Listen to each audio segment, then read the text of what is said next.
I feel like I'm rambling a lot and I feel just like I'm gonna have to cut a lot of this out, but this is my third coffee of the day. Hi guys, and welcome back to my channel. In today's video I'm going to be talking about how I grew my glutes and all the tips and tricks that I've learned throughout my fitness journey, and what's worked and how I've built my own body, how I've built up my muscle. Now, I'm not a personal trainer, I don't have any qualifications, I'm not saying that this is the right way to do things. There's a million and one ways to train, and I don't think that there is like 100% perfect way of training. I think whatever makes you happy is the way that you should train. Firstly, I'd like to talk about a myth that I hear quite a lot in terms of people who are new to weightlifting and they want to grow muscles. It might be arm muscles, it might be glutes, it might be anything. Is that weightlifting makes females manly, and lifting weights does not make you manly in the slightest. You get stronger, you lift heavy weights, but it doesn't change your feminine physique. You've got a female's physique and you're just enhancing the muscle you already have. You could build up a masculine physique if you kept training in a way that would make you bigger. Lifting weights doesn't automatically change your physique from a female to a male physique. That's not how it works.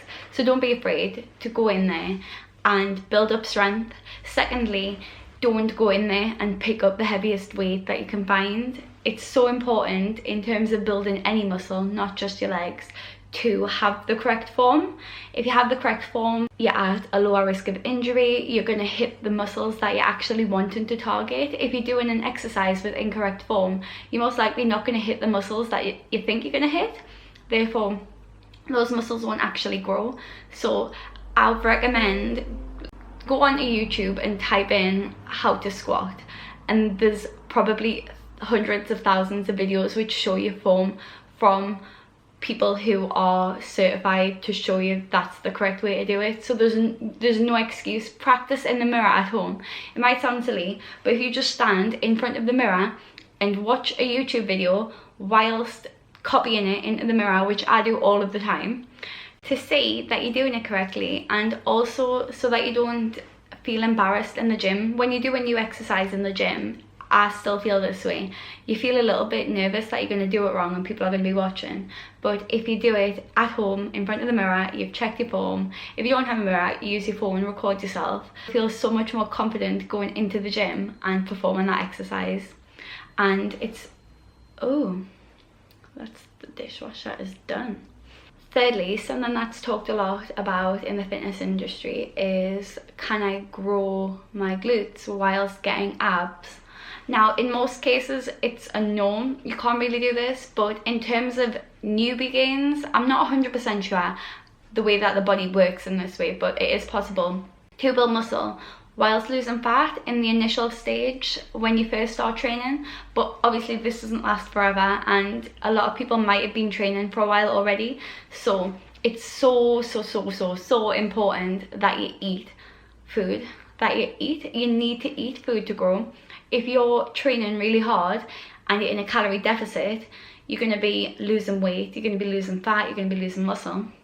Whereas if you are in a calorie surplus, you're going to be using that food to fuel your workouts, so your workouts are going to be better, your strength's going to increase, and then that food is going to be used to build muscle, and your bum doesn't just appear out of thin air. It's going to add a few pounds on, you're going to get heavier.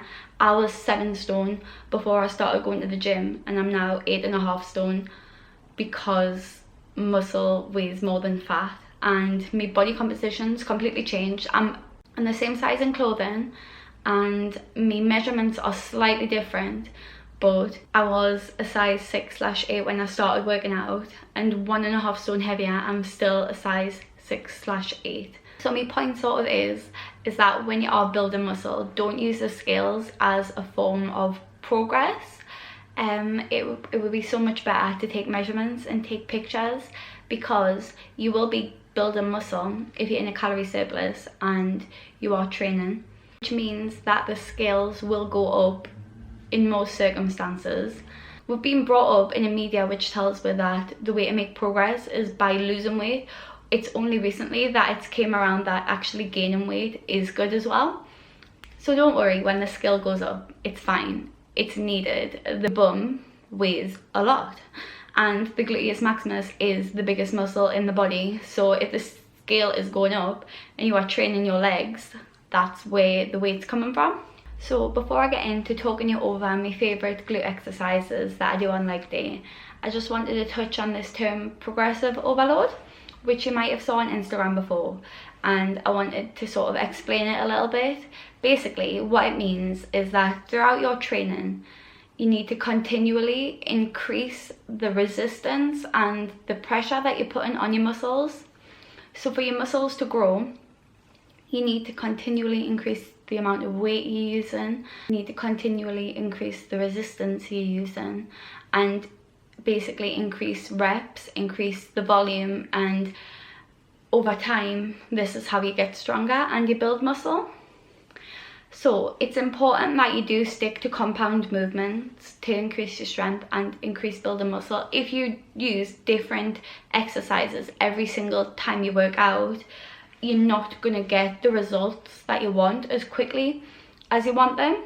I think it's important to change up accessory movements every once in a while, because it can sometimes get boring if you're just following the exact same routine. But compound movements like squats, deadlifts, hip thrusts, etc., you need to continually be increasing your weight every week, or increasing the reps, even if it's just by 1 rep, because if you are doing these exercises with the same weight for the same number of reps, for the same number of sets, week in and week out for months, you're going to reach a plateau and you're just going to be stuck at that strength. You're not going to build any more muscle. You're going to maintain the muscle you do have. So if you're happy with your shape, do that. If you want to build muscle, you need to be progressively overloading the muscle through training.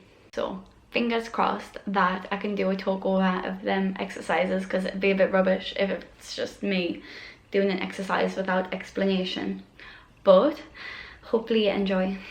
Okie dokie, so the first exercise is squats, and these don't isolate your glutes, but it's important to include compound movements which are going to proportionally grow your hamstrings, your quads and your glutes, because you need equal strength to be able to perform all exercises well.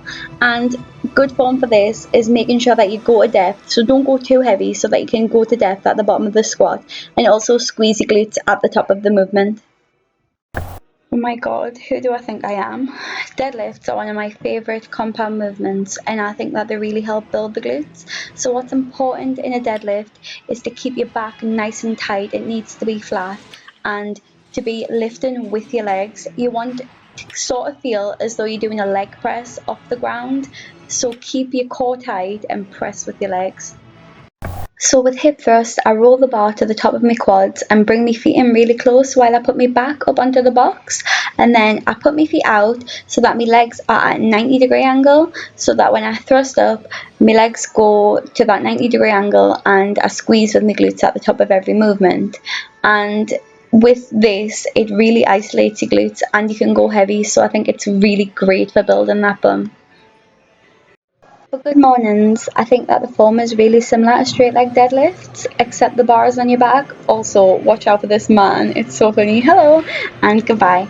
So, with the good morning, what you need to do is keep your back flat at all times and hinge at the hips. Don't bend your back at all. And what you're going to feel is a pulling in the back of your hamstrings and in your glutes, and you're going to lift up from the bottom of the movement to the top with your glutes. So for this movement, it is a Bulgarian split squat into a front squat. It requires quite a lot of balance as you don't want to be falling over, but I think that this is really good for isolating your glutes for quite a long period of time, and also it does work your hamstrings and your quads. So I think it is overall a really good compound movement that builds your glutes and also improves your balance. The cable pull through is probably one of the best exercises for isolating the glutes. So it's kind of like a straight leg deadlift, again, like the good morning. But what you want to do is keep your back flat and hinge at the hips again. And when you come up to the top of the movement, you want to squeeze your glutes really tight and you're going to feel the connection. You want to use quite a heavy weight on this and try and keep your balance so that you don't fall forwards. Cable squats are quite good for getting a connection in your glutes. When you come to the top of the movement, you sort of lock out as though you would lock out a deadlift, and I feel like this really squeezes your glutes. Now again with this, quite a heavy weight and perform it the same as a squat, but you do need quite good balance, otherwise you might fall over, but this is really good. So for the cable kickback, you kind of want to flow nicely with the movement and make sure that you are kicking back with your glutes. And I like to kind of pulse up and down with the kicking as it strains me back less. I don't think they're the best movement for your glutes, but I know that they work for a lot of people. And again, with the side cable kickback, I think this is really good for your side glutes. This is actually one of my favorite exercises to do because I do feel the connection really well. Thank you so much for watching this video. I hope that you found it useful or helpful in any way at all. If it just helped a little bit, that makes me happy, and I hope to see you in my next video. Thank you so much for watching. Please like and subscribe. See you next time.